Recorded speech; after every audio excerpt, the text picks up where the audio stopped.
يسعد مساكن من سوريا، من قلب الحدث حلب الشهباء. أكيد كل بلد له ميزة بيتميز فيها، وأكيد الكل بيعرف إيش معناتها صابون الغار.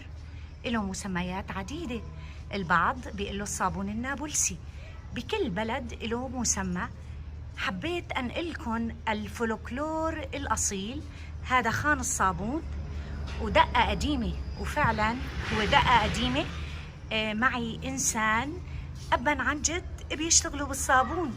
رح نعطيكم فعلا معلومات مميزة لتعرفوا الصابون الجيد بإيش بيتميز. خلينا نمشي. لو تشموا هالريحة. مين ما بيعرف الصابون الغار؟ مين ما بيعرف فوائد صابون الغار؟ رح نعطيكم معلومات دقيقة لحتى تنتقوا الأفضل. كلياتنا بيرقد ورا الصحة والعافية، وأكيد الصابون من ضمن الصحة والعافية. بيحب الطبيعة. الطبيعة دفع، الطبيعة بيعطيكم حميمية رائعة، وأكيد أي شيء أي جزء بيتعلق بالطبيعة بيعطيكم دفع. هذا هو القش. أكيد بيذكركم بأيام زمان، الدقة القديمة. ما بحب الخضار؟ الخضار معناها الأمل ببكرة أحلى. مين ما بحب التراث؟ التراث معناتها النحاس القديم والدق القديم. وفعلا كل شيء قديم الله حاميه بإذن رب العالمين. ويا عيني على الحوش العربي، ويا عيني على الأصالة. يا الله، مين بيتذكر البركة؟ يا ترى صوت هالمي إيش الشعور اللي بينتابكن؟ عطوني رأيكم. دخلت خان الصابون، دخلت التراث، ما في أجمل منه. خلينا برجل اليمين نقول بسم الله ما شاء الله. شايفين الأصالة بالديكور، الأصالة بالتصفيف. كل نوع صابون فوقه صانعه. معروفين عندنا بحلب صابون الجبالي، الشرباتي، الزنابيلي، وحتى الموجودين هدول. هي هون زنابيلي، الثاني جبالي. دائما التنافس شريف، دائما بيسعوا ليقدموا الأفضل. شايفين ما شاء الله؟ شايفين هالهندسة؟ يعني صانع الصابون مو بس مجرد صانع، هو مهندس ولكن بطريقته. على فكرة كل صابون حسب البرميل. هلأ بدي أعطيكم أفكار من فعلا خبير رح يعطيكم فكرة عن الصابون الجيد. والكل بيعرف كل ما قدم الصابون يعني نشف، بتلاقي وزنه خف، بيكون هو الأفضل وما بيصمغ معكم. بتلاقوا الصابونة إذا تازة مصبوبة وما لها نشفانة، بتلاقي بتصمغ وقت بتستعملوها وبتحطوها على جنب. هي الدقة القديمة، صاحب أكبر قطعة صابون بالعالم. عجب. دخلت جينيس، دخلت ما شاء الله.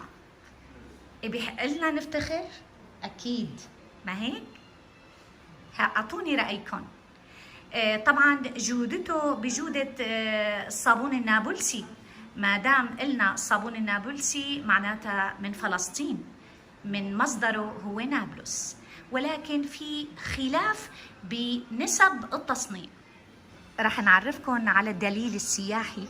هو مهندس ولكن عنده هواية رائعة، أكيد اكتسبها عن أجداده، وأكيد ما في أحلى من صابون الزنابيل. بدنا ناخد فكرة. أستاذنا بدي أقول لك ابني أنا أو عين الخالي، أعطيني فكرة عن الصابون، عن أنواعه، وشلون بيعرف المتابع ينتقي الصابون الجيد. صابون الغار بيتشكل من زيت زيتون وزيت الغار. بشكل عام نسب الغار هي اللي بتحدد فعالية أو قيمة الصابون. بنبلش من الصابون البلدية اللي فيها 100% زيتون، وبنعلى بالنسب ل 1%، 4%، 8، 12، 16، 20 لنوصل ل 40%. يا ترى بهيك زمن أكثر شيء عم تعملوه كم برميل؟ البرميل البراميل اللي عم تنعمل هي يا برميل يا ربع يا برميلين بسبب غلا قيمة الغار. فحاليا الطلب على الصابون اللي نوعا ما رخيص. طيب بيأثر على جودته؟ لا، جودة الصابون ما بتعتمد على زيت الغار، بتعتمد على زيت الزيتون. فالصابونة هي ممكن تتشكل 100% صابونة جيدة ومنيحة بس بزيت زيتون، لكن زيت الغار بيزيد الرائحة العطرية فيه. تمام، معناتها كل ما علت نسبة الغار معناتها الرائحة بتكون فواحة أكثر. تماما، الريحة رح تكون فواحة أكثر. وزيت الغار له كمان فعالية على الجسم، ممكن يعطي بعض الفيتامينات، ممكن يساعد على تغذية الجلد. لكن الصابون حلب العادي التقليدي ممكن يكون ينعمل بنسبة غار جدا قليلة، ما في داعي لنسبات كبيرة. طيب بدنا نحن المختصر المفيد بالنسبة للمتابع، كيف بينتقي الصابون الأجود وقت الشراء؟ الريحة هي بالأخير، يلي عنده خبرة من الريحة رح يقدر يعرف إنه هي الصابونة إذا هي مكونة من زيت زيتون أو لا. ثاني شغلة ممكن شخص يعرفها عن طريق الاستخدام، وقت بياخذ قطعة صابون بيستخدمها أحيانا بيكون الصابون نوعية جدا رديئة، ما محطوط فيه زيت زيتون، ممكن ينحط فيه أي مواد دهنية ثانية، ممكن دهن فروج، ممكن يكون زيت قلي، ممكن يكون أي شيء. بهذا بالأخير بينتج بصابونة جدا سيئة، لكن بالمنظر بيبين نفس الشيء. معناتها ممكن بكل بساطة بعض المستغلين يدخلوا الغش ويقولوا إنه هي صابونة غار. طبعا هذا شيء كثير سهل وللأسف موجود، وعم ينضرب سوق الصابون من وراء هالقصص. يا ريت بس تعلي صوتك، بس يا ريت تعلي صوتك لأنه ما رح يوصل الصوت بشكل جيد. طيب أنواع الصابون قلنا عديدة، والبراميل هذا برميل هذا برميلين.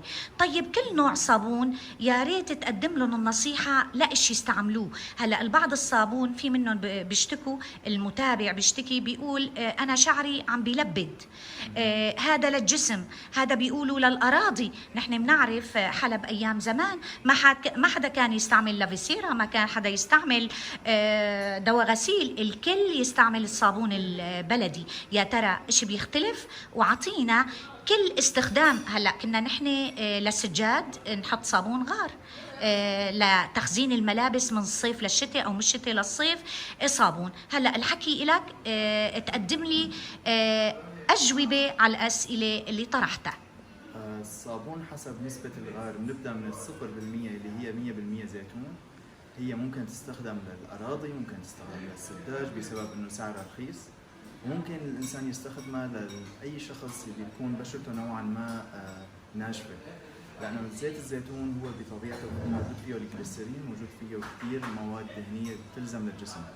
أما زيت الغار هو زيت حامي، كل ما علينا بنسبة الغار كل ما صارت الصابونة ملائمة أكثر للناس يلي بشرتها دهنية، بسبب إنه زيت الغار بينشف الجسم وبيروح الدهون 100% من على سطح الجلد.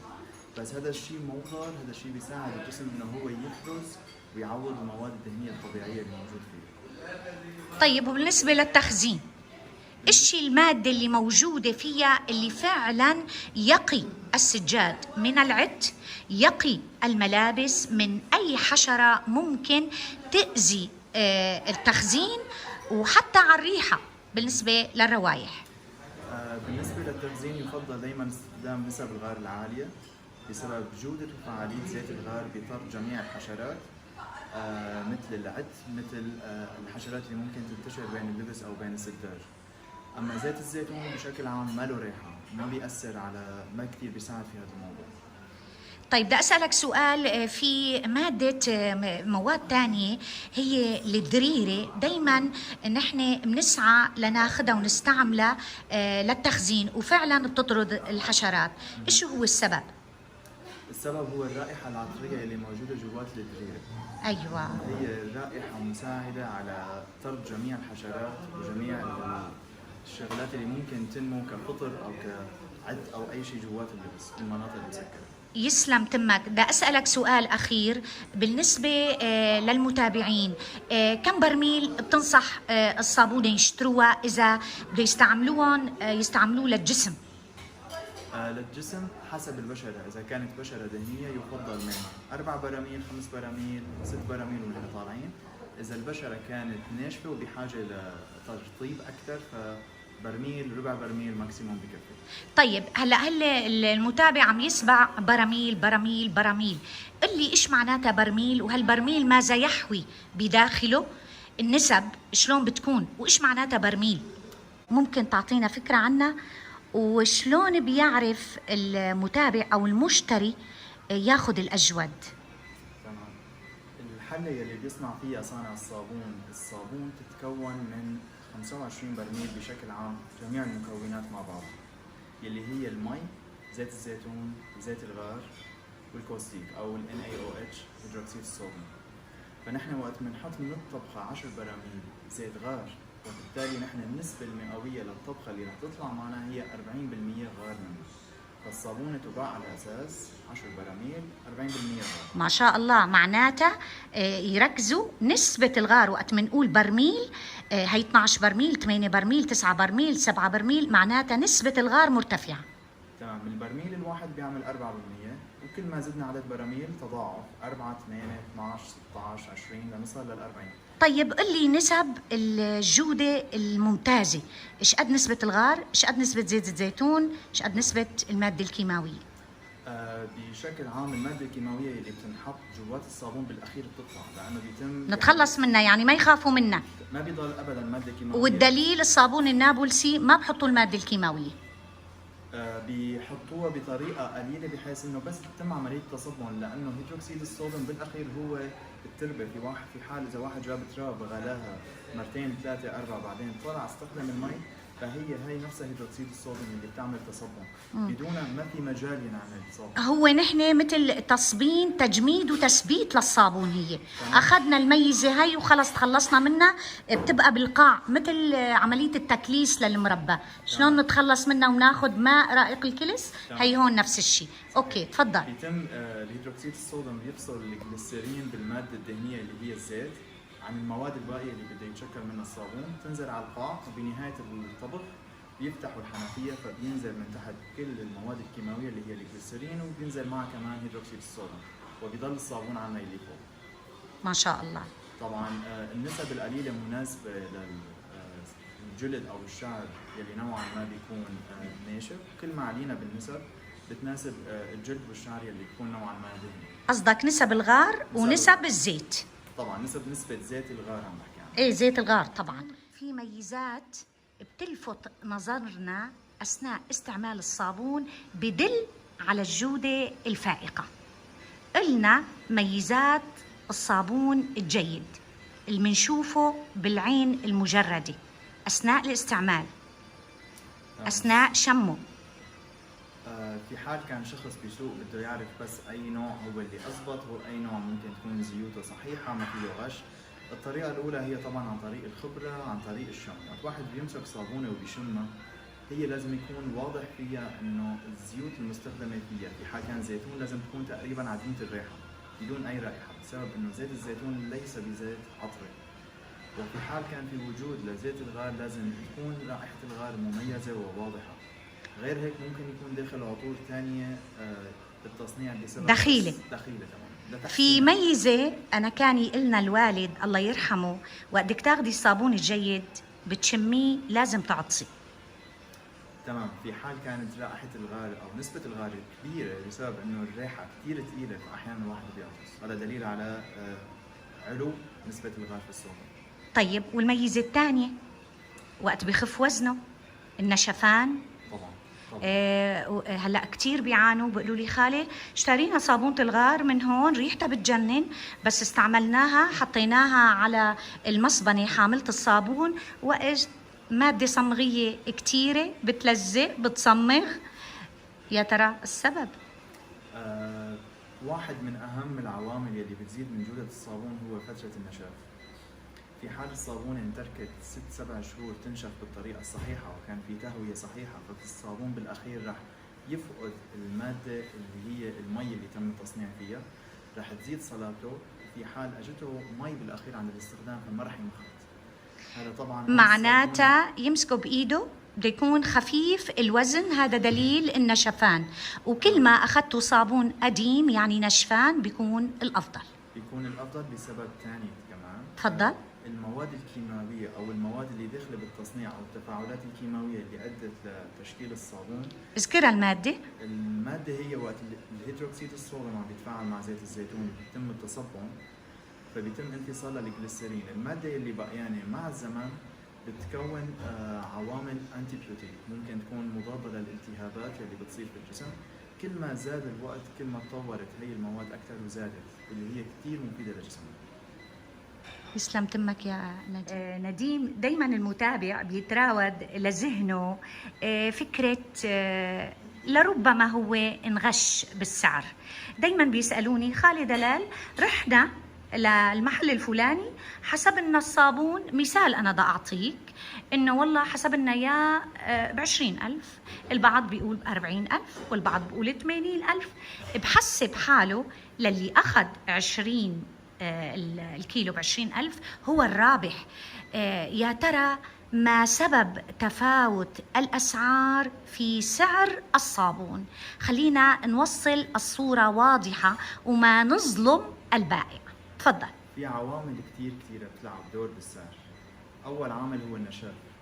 ممكن أنا أبيع صابونة طبخها من 3 أيام 4 أيام أو من شهر، تكون الصابونة لساتها كلها مي، وقت رح أوزنها رح تعطي وزن، لكن هي عند الزبون بالأخير بعد 4-5 شهور رح تفقد ممكن 20% من وزنها أو 10% من وزنها.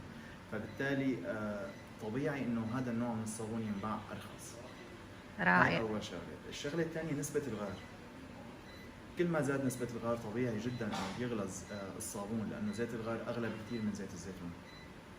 والعامل الثالث نوعية زيت الزيتون اللي داخله بالطبخ. انا ممكن استخدم عصرة اولى، ممكن استخدم عصرة ثانية، ممكن استخدم زيت المطراق. بالاخير جميع الزيوت هي من الزيتون، لكن اختلاف الجودة بيناتها هو اللي بيأثر. لك يسلم تمك، هذا الحكي الصح. يعني لا تفرحوا على صابونة ثقيلة الوزن ورخيصة السعر.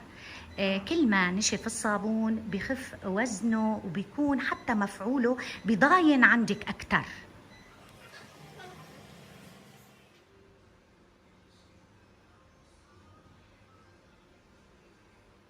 هلا مثلا هذا سعره 5000. ما تفكري انه الشخص عم غشك، لا، ولكن النسب بتختلف.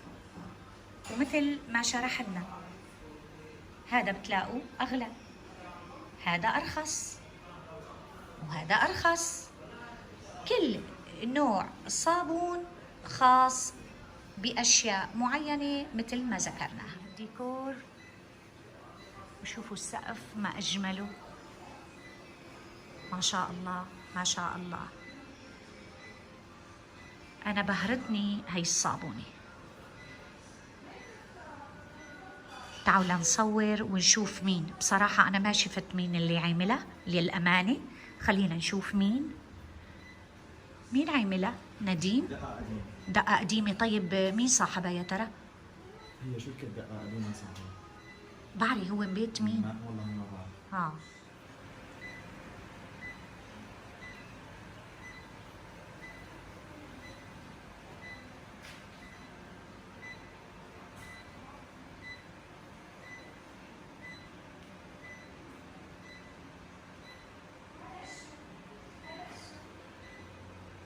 عمر جاني